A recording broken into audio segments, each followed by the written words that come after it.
রাসূলুল্লাহ সাল্লাল্লাহু আলাইহি ওয়াসাল্লাম বললেন, ইলাহুল আলামিন আপনি মূসাকে সাহাবান নামক এই সাপ দিয়ে যে মুজিজা দিয়েছেন, আমার উম্মতদের জন্য এই ধরনের বিশেষ একটা নিয়ামত দান করেন। এই কাজ যে ব্যক্তি করবে তার জন্য কেমন ফসল। আসসালামু আলাইকুম ওয়া রাহমাতুল্লাহি ওয়া বারাকাতুহু।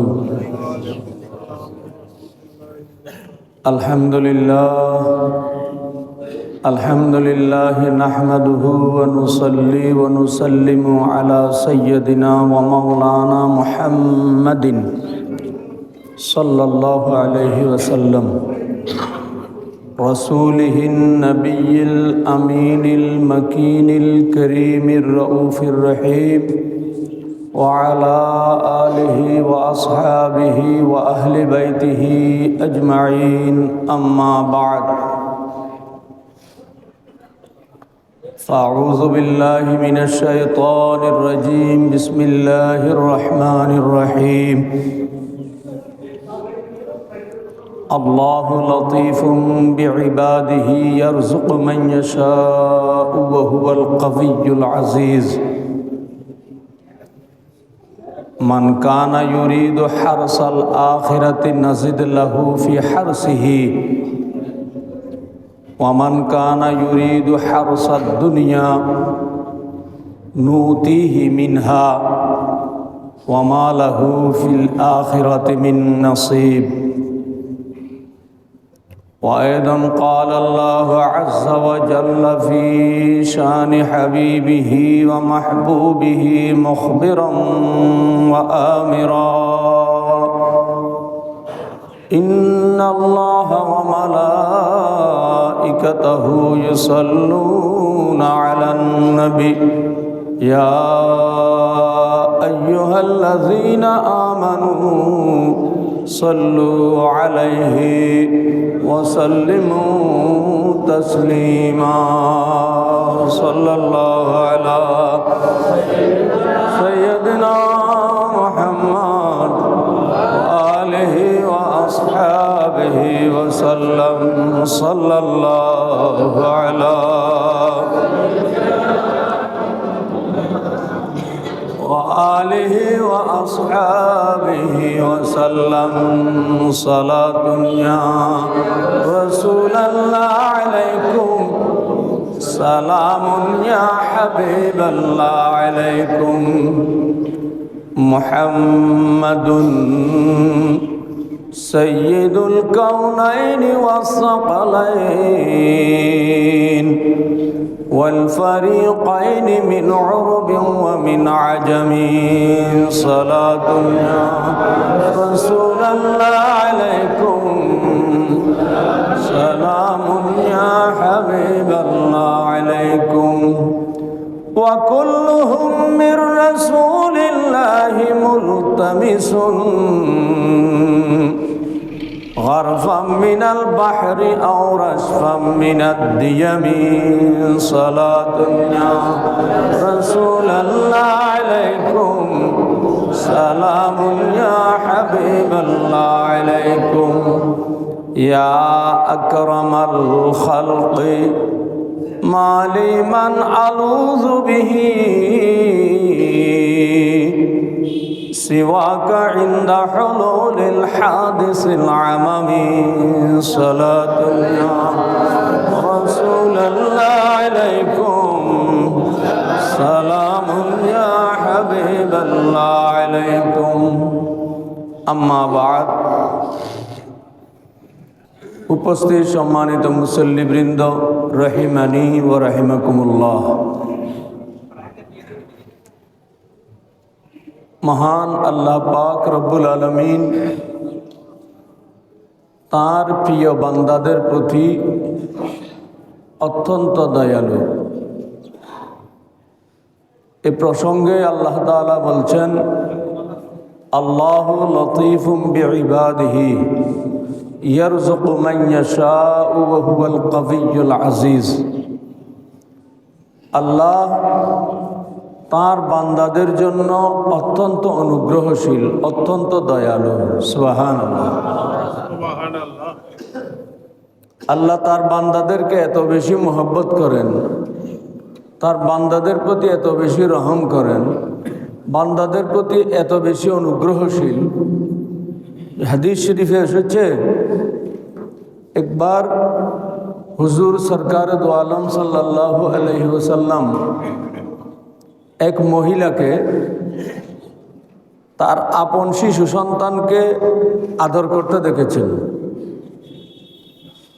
শিশুদেরকে তো আমরা সবাই আদর করি, মহব্বত করি, কিন্তু আমাদের মহব্বতের সাথে আবার মায়ের মহব্বতের কোনো তুলনাই হবে না। সুবহানাল্লাহ। তো মা শিশুটিকে মহব্বত করছে, আদর করছে, কতক্ষণ চুমু দিচ্ছে, শিশুর পা নিয়ে কতক্ষণ তার মায়ের এই গালে, কতক্ষণ এই গালে লাগাচ্ছে, এইভাবে আদর করছে। রাসূল সাল্লাল্লাহু আলাইহি ওয়াসাল্লাম বলছেন তখন সাহাবীদেরকে, ওই দেখো ওই মা তার শিশুটিকে কিভাবে মহব্বত করছেন, কিভাবে দয়া দেখাচ্ছেন। আর আল্লাহ তাআলা তার বান্দাদেরকে যে দয়া দেখান বুঝার জন্য বলছেন, যে দয়া করেন, মা তার শিশুকে যে দয়া করেন তার চেয়ে ৭০,০০০ গুণ বেশি দয়া আল্লাহ তাআলা তার বান্দাদেরকে করেন। সুবহানাল্লাহ। তাহলে এই কথাই তো বুঝাই যায় আল্লাহ বান্দাকে কত বেশি দয়া করেন। তো আল্লাহ বলছেন, আল্লাহু লতীফুম বিইবাদিহি ইয়ারযুকু মান ইয়াশা। আল্লাহ তার বান্দাদের প্রতি অত্যন্ত দয়ালু, অত্যন্ত অনুগ্রহশীল। যাকে ইচ্ছা আল্লাহ রিজিক দান করেন। এই দয়ালু আল্লাহর দয়াপ্রাপ্ত বান্দাদের মধ্যে যে সকল বান্দারা মান ইউরিদু হারসাল আখিরাতি নাজিদ লাহু ফি হারসিহি, আল্লাহ বলছেন আল্লাহর এই দয়াপ্রাপ্ত বান্দাদের মধ্যে যে সকল বান্দারা আখিরাতের ফসল চায়, আখিরাতের ফসল যারা তুলতে চায়, নাজিদ লাহু ফি হারসিহি, আল্লাহ বলছেন আমি তার আখিরাতের এই ফসলের মধ্যে আরো বাড়িয়ে দিই, এই ফসলকে আরো বৃদ্ধি করে দিই। সুবহানাল্লাহ। যারা আখিরাতের ফসল চাইবে আল্লাহ বলছেন আমি তাদেরকে আখিরাতের ফসল আরো বাড়িয়ে দেব। ওয়ামান কানা ইউরিদু হারসাল দুনিয়া, আর আল্লাহর অনুগ্রহপ্রাপ্ত বান্দারা যারা দুনিয়ার ফসল চাইবে, দুনিয়ার উন্নতি চাইবে, আল্লাহ বলছেন নুতিহি মিনহা, আমি তাকে তাই দেব। সে দুনিয়ার ফসল চাইবে, দুনিয়ার সম্মান চাইবে, দুনিয়ার প্রভাব প্রতিপত্তি চাইবে, দুনিয়ার টাকা পয়সা চাইবে, ধন সম্পদ চাইবে, এগুলির জন্য সে হাড় ভাঙা পরিশ্রম করবে। নুতিহি মিনহা, আমি সেখান থেকে তাকেই দেব। তবে ওয়ামা লাহু ফিল আখিরাতি মিন নসিব, তবে সেই ব্যক্তির জন্য আখিরাতে কোনো অংশই নাই। নাউজুবিল্লাহ। তাহলে আল্লাহর বান্দারা যারা আখিরাতের ফসল উৎপাদন করতে চাইবে, আখিরাতের ফসল কি? নেক আমল, খারাপ কাজ থেকে বেঁচে থাকা, আল্লাহ এবং আল্লাহ রসুলের অনুগত থাকা, যে কাজের মধ্যে আল্লাহ এবং আল্লাহ রসুলের সন্তুষ্টি আছে সেই কাজগুলি করা, এগুলি হচ্ছে আখিরাতের সম্পদ, আখিরাতের ফসল। তো আল্লাহ বলছেন যারা এই কাজগুলি করবে, আখিরাতের ফসল উৎপাদনের কাজ করবে, তো যারা এই আখিরাতের ফসল উৎপাদনের কাজ যারা করবে, আল্লাহ বলছেন নাজিদ লাহু ফি হারসিহি, আমি তার ফসলের মধ্যে বরকত দিয়ে দেব। সুবহানাল্লাহ। আর যারা দুনিয়ার জন্য করবে, দুনিয়ার মোহে যারা মোহগ্রস্ত হবে, দুনিয়ার কাজে যারা ব্যতিব্যস্ত হয়ে থাকবে, তাদের জন্য আমি দুনিয়ায় দেব, তারা দুনিয়া পাবে। তবে অনাদি অনন্তকালের যে আখিরাতের জীবন, সেই আখিরাতের জীবনে তারা কোনো অংশই পাবে না। নাউজুবিল্লাহ। এখন আমরা চিন্তা করতে পারি আমরা কোন বান্দার অন্তর্গত হব। যেই বান্দা আখিরাতের ফসল উৎপাদন করবে, আমরা কি সেই বান্দার অন্তর্গত হব, নাকি যেই বান্দা শুধু দুনিয়ার মোহে মোহগ্রস্ত থেকে দুনিয়ার সম্পদ আহরণ করতে চায়, দুনিয়ার ফসল যারা উৎপাদন করতে চায় শুধু তাদের অন্তর্গত থাকব? কিন্তু এখন কথা হচ্ছে, দুনিয়ার ফসল যারা আহরণ করতে চায় তারা এই ফসল প্রাপ্ত হবে, এই ধন সম্পদ প্রাপ্ত হবে শুধু দুনিয়াবী জীবনের যেই কয়দিন আছে, যে কয়দিন আয়ু আছে আর কি, 50, 60, 70, 80 বছর, এতদিনই তারা এই দুনিয়ার ফসল, দুনিয়ার সম্পদ তারা ভোগ করতে পারবে। তবে এই দুনিয়ার পরবর্তী যে জীবনটা আখিরাতের, সেই জীবনটা কিন্তু আর 50, 60 বছর, 100 বছরের নয়, অনাদি অনন্তকালের যে সেই জীবন, সেই জীবনের মধ্যে এই হতভাগা মানুষগুলি আল্লাহর পক্ষ থেকে আর কোনো রহমতের কোনো ফসলের অংশ লাভ করতে পারবে না, নাউজুবিল্লাহ। কিন্তু যারা দুনিয়ার মোহ যাদেরকে বেশি আকৃষ্ট করেনি, যারা আখিরাতের ফসল উৎপাদন করতে চায়, আল্লাহ বলছেন তাদের ফসলের মধ্যে আমি বৃদ্ধি ঘটাই।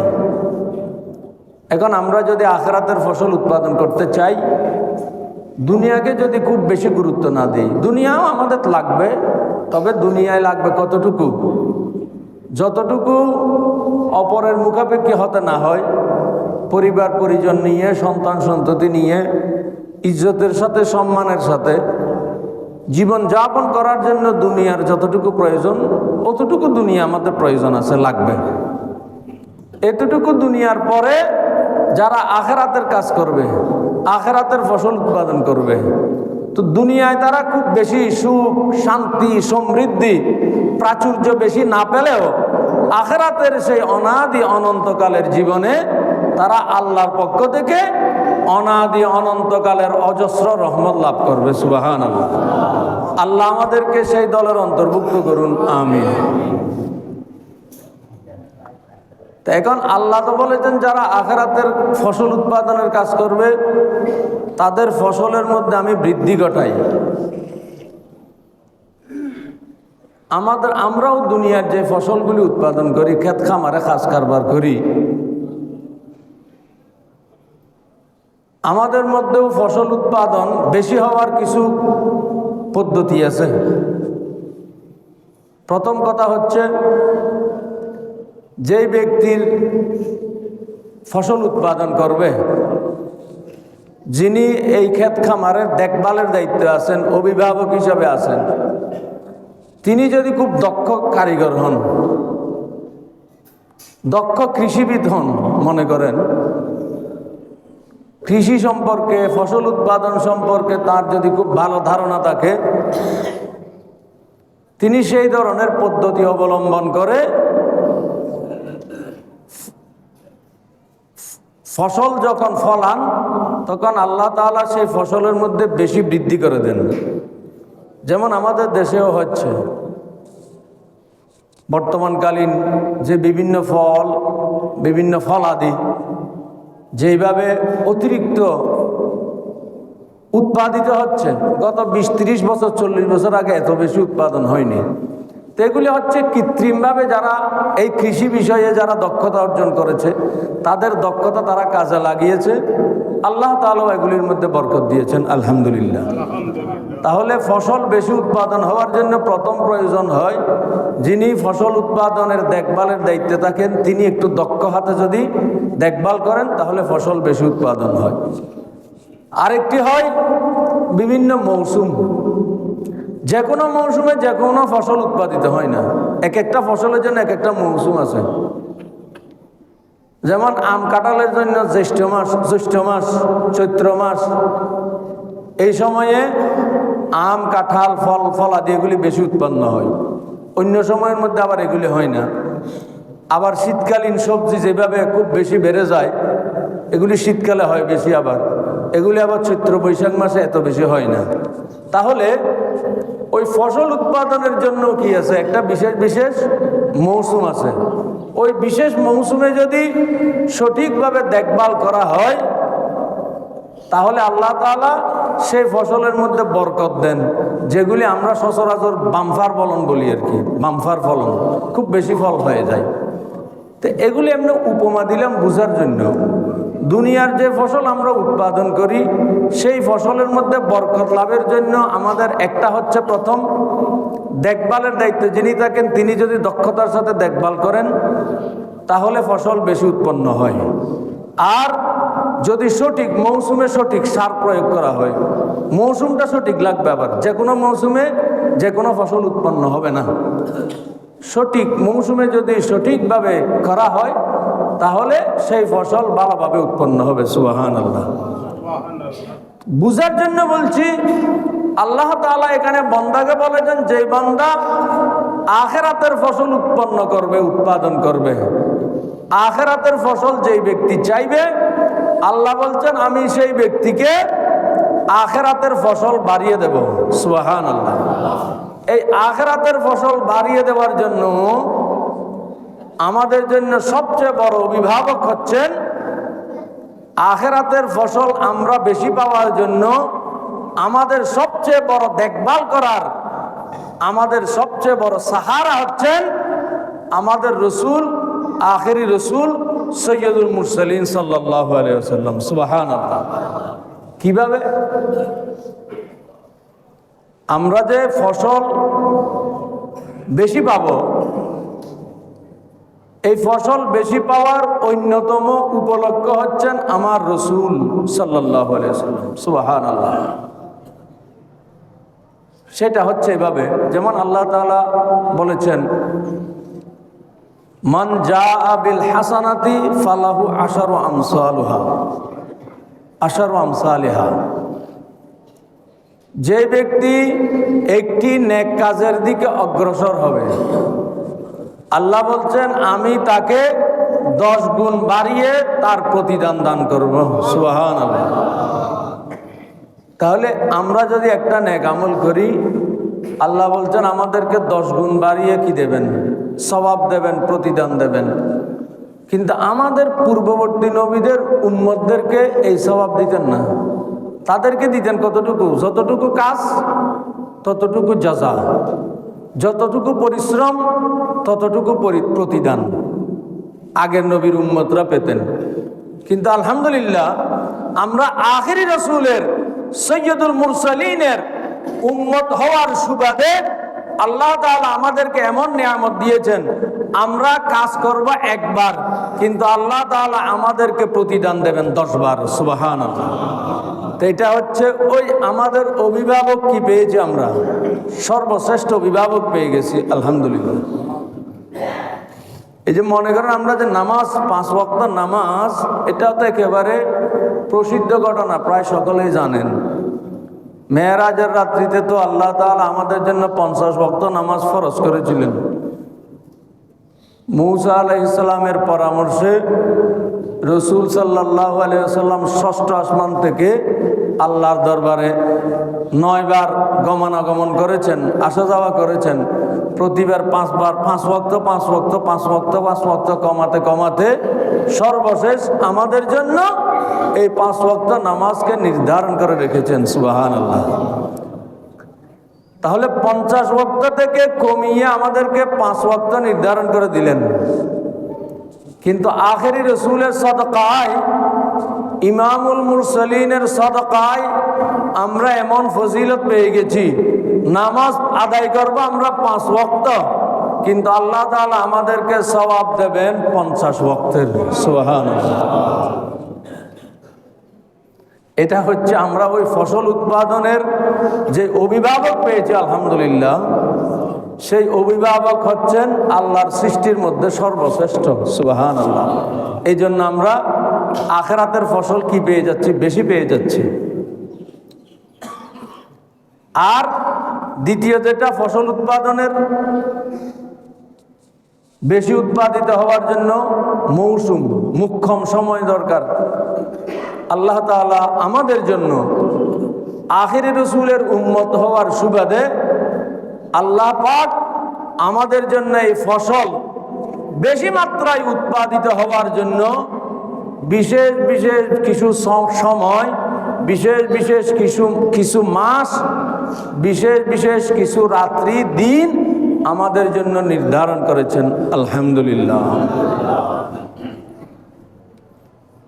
এমনে সাধারণ নেক আমল করলে একটা করলে 10 গুণ, কিন্তু এমন এমন কিছু মাস আল্লাহ এবং আল্লাহ রসুল আমাদেরকে দিয়েছেন যেগুলিতে ইবাদত বন্দেগী করলে 10 গুণ নয়, 100 গুণ নয়, হয়তো আল্লাহ তাআলা ইচ্ছা করলে আমাদেরকে 1000 গুণ পর্যন্ত বাড়িয়ে সওয়াব দান করবেন। সুবহানাল্লাহ। এই ধরনের কিছু মাস আল্লাহ আমাদেরকে দিয়েছেন। সেই মাসগুলি সম্পর্কে যেমন আমরা জানি, রমজান মাস, রমজান মাসের পূর্ববর্তী এই যে মাস শাবান মাস শুরু হচ্ছে, এই শাবান মাসও এই ধরনের একটি অত্যন্ত বরকতময় ফজিলতময় মাস। আলহামদুলিল্লাহ। এই শাবান মাসে যদি আমরা আখিরাতের ফসল উৎপন্ন করার চেষ্টা করি, আল্লাহ তাআলা অন্যান্য মাসের চেয়েও বেশি ফসল আমাদেরকে দান করবেন। সুবহানাল্লাহ। সেটা কিভাবে? যেমন হাদিস শরীফে আছে, হযরত সৈয়দুনা মূসা আলাইহিস সালামকে যখন ফেরাউন এবং ফেরাউনের বাহিনী বিভিন্নভাবে জ্বালাতন করল, সর্বশেষ যখন ফেরাউন মূসা আলাইহিস সালামকে জাদুঘর লেলিয়ে দিল,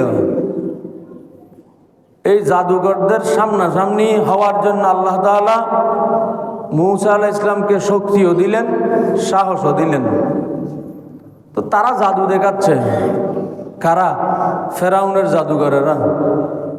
কিছু রশি নিয়ে এসেছে, কয়েক হাজার নাকি কয়েক শত উট বুঝাই বিভিন্ন জাদুর সরঞ্জাম নিয়ে এসেছে। তো সরঞ্জাম নিয়ে এসে সরঞ্জামগুলির মধ্যে কিছু ছিল রশি, দড়ি। তো তারা ওই জাদুঘরেরা ওই দড়িগুলি জমিনেতে ফেলে দিল। জমিতে ফেলে দিয়ে তারা কিন্তু জাদুঘরি কসরত দেখালো। ওই জাদুঘরি কসরত দেখানোর পরে দেখা গেল ওই দড়িগুলি রশিগুলি সব এক একটি সাপ হয়ে কিলবিল করে জমির মধ্যে এদিক ওদিক হাঁটাচলা করছে, ঘুরাঘুরি করছে। এটা হচ্ছে জাদুর কারিশমা। তো এটা দেখে মূসা আলাইহিস সালাম কিছুটা বিচলিত হয়ে গেলেন।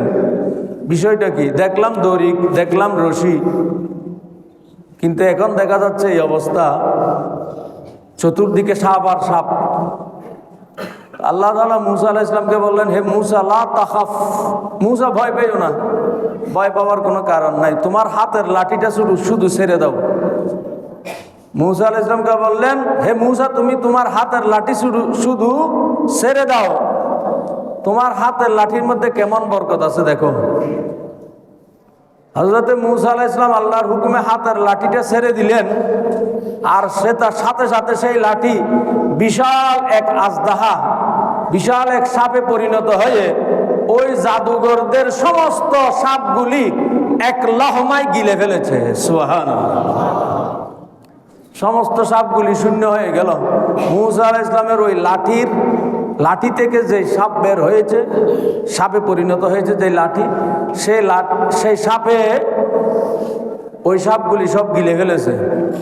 এটা দেখে জাদুঘরদের সর্দার মূসা আলাইহিস সালামের কদমের মধ্যে তওবা করে ঈমান এনেছিল। সুবহানাল্লাহ।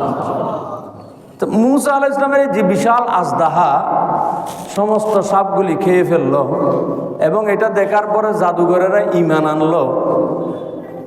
তারপরে আল্লাহ পাক রব্বুল আলামিন বলছেন, হে মূসা এবার তুমি এখন আবার হাতের লাঠি পাবেন কোথায়? মূসা আলাইহিস সালাম লাঠি তো সাপ হয়ে গেছে। আল্লাহ বলছেন, না, ভয় পাওয়ার কারণ নেই, হে মূসা খুযহা, তুমি ওটা আবার ধরো, ওই যেটা বিশাল সাপ হয়ে গেছে সেই সাপটা ধরো। সানুঈদুহা সিরাতাহাল উলা, তুমি যখন সেটা ধরবে সেটা আবার পূর্ববর্তী অবস্থায় ফিরে যাবে। সুবহানাল্লাহ। তো পূর্ববর্তী অবস্থায় ফিরে যাবে বলতে আগের মতো লাঠি হয়ে যাবে। মূসা আলাইহিস সালাম যখন সেটা ধরলেন সেটা পূর্ববর্তী অবস্থায় আবার লাঠি হয়ে গেল। সুবহানাল্লাহ। তো মূসা আলাইহিস সালামকে যে বিশাল কি দিলেন, এই মুজেজা দিলেন। ওই আজদাহার নাম ছিল সাবান, যেটা মুসা আলাইহিস সালামের লাঠি যেটা সাপে রূপান্তরিত হয়ে ওই জাদুঘরদের সাপগুলিকে গিলে ফেলেছে, সেটার নাম ছিল সাবান। এই ধরনের একটা মুজেজা আল্লাহ তাআলা মুসা আলাইহিস সালামকে দিয়েছেন। রাসূলুল্লাহ সাল্লাল্লাহু আলাইহি ওয়াসাল্লাম বললেন, ইলাহাল আলামিন আপনি মূসাকে সাবান নামক এই সাপ দিয়ে যে মুজেজা দিয়েছেন, আমার উম্মতদের জন্য এই ধরনের বিশেষ একটা নিয়ামত দান করেন। তখন আল্লাহ তাআলা আমার রাসূলের সদকায় আমাদের জন্য একটা বিশেষ নিয়ামত দিয়েছেন। সেই নিয়ামত হচ্ছে এই শাবান মাস। সুবহানাল্লাহ। এই শাবান মাসে যদি আমরা ইবাদত বন্দেগী করি, তাহলে আমাদের জন্য আল্লাহ এবং আল্লাহ রাসূলের পক্ষ থেকে অজস্র নিয়ামত রয়েছে। সুবহানাল্লাহ।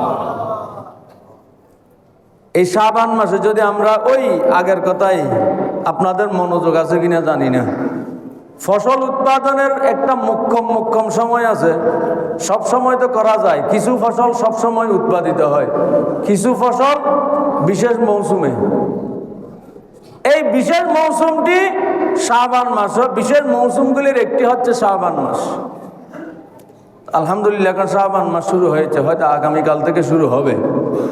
তো শাবান মাস যখন শুরু হয়েছে, আমাদেরকে এখন আখিরাতের ফসল উৎপাদনের কি করতে হবে?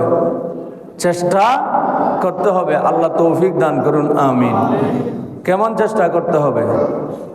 হাদিস শরীফে এসেছে, মান আযযামা শাবানা ওয়াত্তাকাল্লাহ তাআলা ওয়া আমিলা বিতাআতিহি ওয়ামসাকা নাফসাহু আনিল মাসিয়াতি গাফারাল্লাহু লাহু যুনুবাহু ওয়া আমানাহু ফি তিলকা সানাতি মিনাল বালায়া ওয়াল আমরাদি কুল্লিহা আও কামা ক্বালা সাল্লাল্লাহু আলাইহি ওয়াসাল্লাম।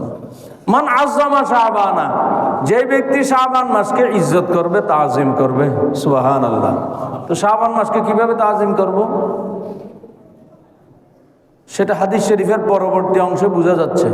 শাবান মাসকে এভাবে তাজিম করতে হবে। ওয়াত্তাকাল্লাহ তাআলা, মানুষ আল্লাহর তাকওয়া অর্জন করবে, মুত্তাকি হয়ে যাবে। সুবহানাল্লাহ। তাকওয়াবান হতে হবে। শাবান মাস শুরু হয়েছে, গুনাহের কাজ ছেড়ে দিতে হবে, তাকওয়াবান হতে হবে।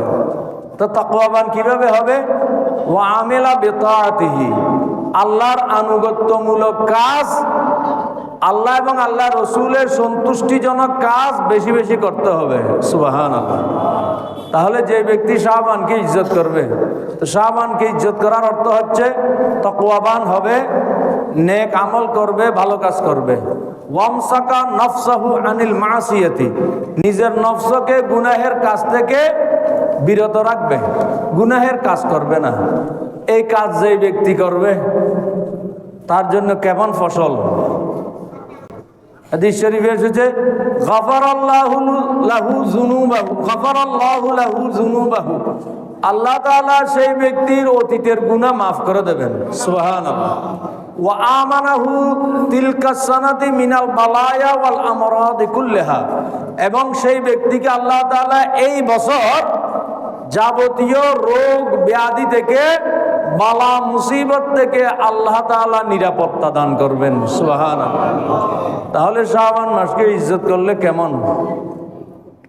ওই ফসল উৎপাদনের মোক্ষম সময়, মৌসুম, এই মৌসুমে যদি শাবান মাসকে ইজ্জত করি, শাবান মাসকে ইজ্জত করার অর্থ হচ্ছে তাকওয়াবান হওয়া, মুত্তাকি হওয়া, নেক আমল করা, গুনাহের কাজ ছেড়ে দেওয়া। এই কাজগুলি যে করবে, তার অতীতে যে গুনাহ হয়েছে, আল্লাহ তাআলা সেই গুনাহগুলি মাফ করে দেবেন। সুবহানাল্লাহ। এবং সেই ব্যক্তিকে এই বছরে तमाम আপদ বালা মুসিবত এবং রোগ ব্যাধি থেকে, জটিল কঠিন দুরারোগ্য ব্যাধি থেকে আল্লাহ হেফাজত করবেন। সুবহানাল্লাহ। তাহলে আল্লাহ তাআলা আমাদেরকে এই শাবান মাসকে ইজ্জত করার মাধ্যমে, সম্মান করার মাধ্যমে আমাদেরকে আল্লাহ এই রোগ শোক, কঠিন ব্যাধি, বালা মুসিবত থেকে আল্লাহ আমাদেরকে হেফাজত করুন, আমিন। আমরা তো সবাই রোগ ব্যাধি থেকে একটু নিরাপদে থাকতে চাই, সবাই চাই। বিপদ আপদ থেকে একটু মুক্তি চাই, কিন্তু বিপদ আপদ থেকেও মুক্তি চাই, অসুখ বিসুখ থেকেও হেফাজতে থাকতে চাই, কিন্তু আল্লাহ রসুল এগুলি থেকে মুক্ত থাকার জন্য, হেফাজতে থাকার জন্য যেভাবে আমাদেরকে কাজ করতে বলেছেন সেইটা করি না আমরা, এমনে চাই মফত। কিন্তু এগুলি থেকে মুক্ত থাকার জন্য কি করতে হবে সেটা আল্লাহ রসুল বলেছেন। আপদ বালা মুসিবত থেকে মুক্ত থাকার জন্য, কঠিন রোগ ব্যাধি থেকে হেফাজতে থাকার জন্য কি করতে হবে?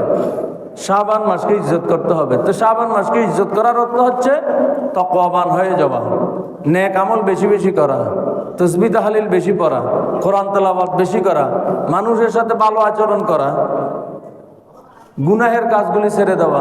তো এগুলি করলে তো আল্লাহ আমাদেরকে নিরাপদে রাখবেন, আলহামদুলিল্লাহ।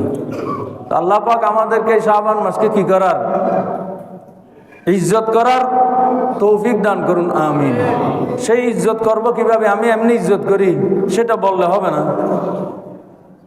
ইজ্জত করা এটা কি করতে হবে? কাজে বাস্তবায়ন করতে হবে। তো কাজে বাস্তবায়ন হবে নেক আমলের মাধ্যমে। যেমন রাসূলুল্লাহ সাল্লাল্লাহু আলাইহি ওয়াসাল্লাম শাবান মাস আসলে বেশি বেশি রোজা রাখতেন। এত বেশি রোজা রাখতেন, সাহাবীরা মনে করতেন রাসূল নাকি শাবান মাসের রোজা রমজানের সাথে মিলিয়ে দিবেন। সুবহানাল্লাহ, এত বেশি রোজা রাখতেন। এই জন্য শাবান মাসে কি করতে হবে? বেশি বেশি সম্ভব, যতটুকু সম্ভব বেশি রোজা রাখতে হবে। আল্লাহ তৌফিক দান করুন, আমিন। যেমন হাদিস শরীফে এসেছে, মান সামা 10 ইয়াওমান ফি শাবানা হাল্লাত লাহু শাফাআতি। যে ব্যক্তি এই শাবান মাসে 10টি রোজা রাখবে, শাবান মাসে যে ব্যক্তি 10টি রোজা রাখবে, হাল্লাত লাহু শাফাআতি, আমার রাসূল বললেন তার জন্য আমার সুপারিশ ওয়াজিব হয়ে যাবে। সুবহানাল্লাহ। তো এই 10টি রোজা রাখতে চাইলে প্রথম 10 দিনে 3টি রোজা, দ্বিতীয় দশকে 3টি রোজা, শেষ দশকে 3টি রোজা, 9টি হলো। আরেকটি হচ্ছে 15ই শাবানের রোজা, যেটা শবে বরাতের রোজা বলি আমরা। এই শবে বরাতের রোজা একটি, মোট 10টি রোজা। আর যারা 10টি পারবেন না তারা একটি রোজা রাখার কথাও হাদিস শরীফে এসেছে, যে মান সামা ইয়াওমান মিন শাবানা ফুতিহাত লাহু আবওয়াবুল জিনান ওয়া গুল্লিকাত আলাইহি আবওয়াবুন নিরান। যে ব্যক্তি এই শাবান মাসে একটি রোজা রাখবে তার জন্য জান্নাতের 8টি দরজা খুলে দেওয়া হবে। সুবহানাল্লাহ। জাহান্নামের 8টি দরজা তার জন্য বন্ধ করে দেওয়া হবে। সুবহানাল্লাহ। তো একটি রোজা রাখতে চাইলে ওই শবে বরাত 15ই শাবানের একটি রোজা। তো আল্লাহ তাআলা আমাদেরকে এইভাবেই শাবান মাস অতিবাহিত করার তৌফিক দান করুন, আমিন।